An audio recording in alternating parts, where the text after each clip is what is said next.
ഇത് ഡൈനടെക്കിൻ്റെ 24 ചാനൽ മിക്സറാണ്. ഇതേപോലെ തന്നെ ഇതിൻ്റെ 16 ചാനലും 12 ചാനലും മിക്സറുണ്ട്. അപ്പോൾ ഇതിൽ 11 ബാൻഡ് സ്റ്റീരിയോ ഗ്രാഫിക് ഈക്വലൈസർ എന്ന് പറഞ്ഞിട്ടൊരു സാധനം ഇതിനകത്ത് കൊടുത്തിട്ടുണ്ട്. അപ്പോൾ ഇത് പലരും ഉപയോഗിച്ചിട്ട് ഇതിന് കറക്റ്റായിട്ടുള്ളൊരു ഔട്ട്പുട്ട് കിട്ടുന്നില്ല എന്ന് പറഞ്ഞിട്ട് വിളിച്ചിട്ടുണ്ടായിരുന്നു. അപ്പോൾ എന്തുകൊണ്ടാണ് നമ്മളിത് സെറ്റ് ചെയ്തിട്ടും ഔട്ട്പുട്ടിലേക്ക് ഇതിൻ്റെ എഫക്ട്സ് ഒന്നും കിട്ടാത്തത് എന്നുള്ളതാണ് ഈ വീഡിയോയിൽ പറയാൻ പോകുന്നത്.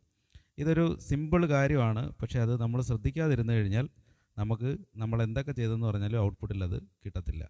ഇപ്പം ഞാനൊന്ന് ഇതിൻ്റെ ഈ ഈക്വലൈസറുകളൊന്ന് ചേഞ്ച് ചെയ്തിട്ട് കേൾപ്പിച്ച് കാണിക്കാം.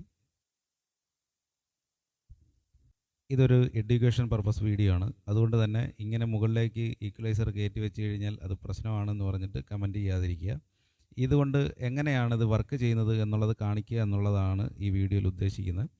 ഇപ്പം നോക്കുക, ഞാൻ ലെഫ്റ്റ് സൈഡിലുള്ള ലോ ഫ്രീക്വൻസികളെല്ലാം തന്നെ കുറച്ച് കൂട്ടി വെച്ചിരിക്കുകയാണ്. ഇപ്പോൾ പക്ഷേ നിങ്ങൾക്ക് ഈ ശബ്ദത്തിൽ അത് ഫീൽ ചെയ്യുന്നുണ്ടാകത്തില്ല. അത് ഫീൽ ചെയ്യാതിരിക്കുന്നതിൻ്റെ കാരണം ഇവിടെ EQ ഇൻ എന്ന് പറഞ്ഞിട്ട് ഇവിടെ ഒരു സ്വിച്ച് കൊടുത്തിട്ടുണ്ട്. ഈ സ്വിച്ച് ഓഫാണ്. അപ്പോൾ ഇത് ഞാൻ ഓണാക്കി കഴിയുമ്പോൾ ഈ സൗണ്ട് എങ്ങനെ വ്യത്യാസം വരുന്നു എന്ന് നിങ്ങൾക്ക് കാണാം. അപ്പോൾ ഞാൻ ആ സ്വിച്ച് ഓണാക്കാൻ വേണ്ടി പോവാണ്.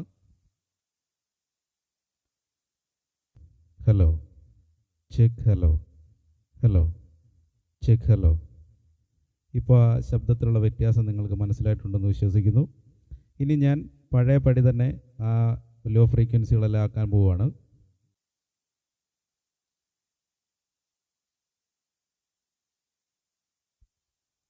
എല്ലാ ഫ്രീക്വൻസിയും ഞാൻ പഴയ പോലെ തന്നെ ആക്കിയിട്ടുണ്ട്. ഇവിടെ ഈ സ്വിച്ച് ഓണായി തന്നെയാണ് ഇരിക്കുന്നത്. അതിന് പ്രത്യേകിച്ച് മാറ്റമൊന്നും വന്നിട്ടില്ല. ഇവിടെ നമ്മൾ ഫ്രീക്വൻസി എല്ലാം 0 dB ആക്കി വെച്ചിരിക്കുകയാണ്. അപ്പോൾ പ്രത്യേകിച്ച് എഫക്ട്സ് ഒന്നും തന്നെ നമുക്ക് മെയിൻ ഔട്ടിലേക്ക് സെൻഡ് ആവുന്നില്ല.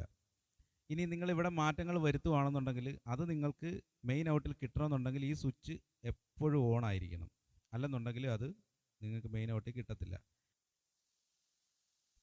ഹൈ ഫ്രീക്വൻസികളെല്ലാം ഞാൻ കയറ്റി വെച്ചിരിക്കുകയാണ്. ഇപ്പോൾ നിങ്ങൾക്ക് ഈ സൗണ്ടിൽ ആ വ്യത്യാസം മനസ്സിലാകുന്നുണ്ട് എന്ന് ഞാൻ വിശ്വസിക്കുന്നു. ഇനി ഇത് കയറ്റി വെച്ചിരിക്കുന്ന സമയത്ത് തന്നെ ഞാൻ ഈ EQ ഇൻ എന്ന് പറയുന്ന സ്വിച്ച് ഓഫ് ആക്കുകയാണ്. അപ്പോൾ എന്താണ് സംഭവിക്കുന്നത് എന്ന് കാണാം. Hello check check check, hello. ഇപ്പോൾ സാധാരണ സംസാരിക്കുന്ന ആ ഒരു ലെവലിലേക്ക് വന്ന്, അതായത് ഈ EQ നമ്മൾ കൂട്ടി വെച്ചിരിക്കുന്നതിൻ്റെ യാതൊരു എഫക്ട്സും ഇവിടെ നമുക്ക് ഫീൽ ചെയ്യുന്നില്ല. ഇനി ഞാൻ ഒന്ന് സ്വിച്ച് ഓണാക്കി കാണിക്കാം. Hello check check check check, hello. അപ്പോൾ ഇതാണ് അതിൻ്റെ വ്യത്യാസം. നിങ്ങൾ ഇതേപോലെ ചെയ്യുകയാണെന്നുണ്ടെങ്കിൽ ഈ സ്വിച്ചിൻ്റെ